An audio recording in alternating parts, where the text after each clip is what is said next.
மண் சட்டியில் stove on பண்ணிட்டு மண் சட்டியில் தண்ணி ஊற்றி வச்சுருந்தாங்க. தண்ணி பாருங்கள் நல்லா சூடாயிடுச்சு. இப்போ இந்த டைமில் துவரம்பருப்பு வந்து சேர்த்துக்கிறேன். துவரம்பருப்பும் சேர்த்துக்கலாம், பாசிப்பருப்பும் சேர்த்துக்கலாம். 2 சேர்த்தாலுமே ரொம்ப சூப்பராக இருக்கும். சின்ன வெங்காயம், பூண்டு இது சேர்த்துட்டு கூடவே பச்சை மிளகாவும் சேர்த்துக்கலாங்க.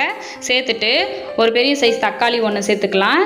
இப்போ இதெல்லாம் பாதி அளவுக்கு வெந்து வந்ததுக்கப்புறமா இதில் க்ளீன் பண்ணி வச்சுருக்கிற சிறுகீரையை வந்து சேர்த்துக்கிறாங்க. எந்த கீரை இருந்தாலும் கீரை கடையில் வந்து இந்த மாதிரி செஞ்சு பாருங்கள், ரொம்ப சுவையாக இருக்குங்க. இப்போ கீரை சேர்த்துட்டு ஒரு கரண்டி வச்சு இந்த மாதிரி உள்ளார வந்து நல்லா அமுக்கி விட்டுக்கலாம். ஓப்பன் பாட்டில் தாங்க இதை வந்து வேக வைக்கணும். இப்போ வந்து கீரை வெந்துருச்சான்னு பார்க்கலாம். அதுக்காக எடுத்துகிட்டு இந்த மாதிரி கையில் எடுத்து ப்ரெஸ் பண்ணி பார்த்தோன்னா கீரை வந்து நல்லா வெந்து வந்துருச்சு. இப்போ இந்த சமயத்தில் ஸ்டவ் ஆஃப் பண்ணிவிட்டு ஒரு பிளேட்டு போட்டு அந்த தண்ணியை வந்து வடிச்சிடலாங்க. வடித்ததுக்கு அப்புறமா இந்த கீரை கடையிலுக்கு தேவையான அளவு உப்பு சேர்த்துக்கலாங்க. சேர்த்துட்டு இப்போ மத்து வச்சு இந்த மாதிரி நல்லா கடைஞ்சிக்கலாம்.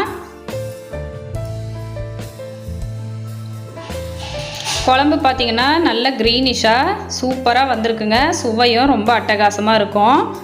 இப்போ கீரை வந்து நல்லா கடைஞ்சாச்சுங்க.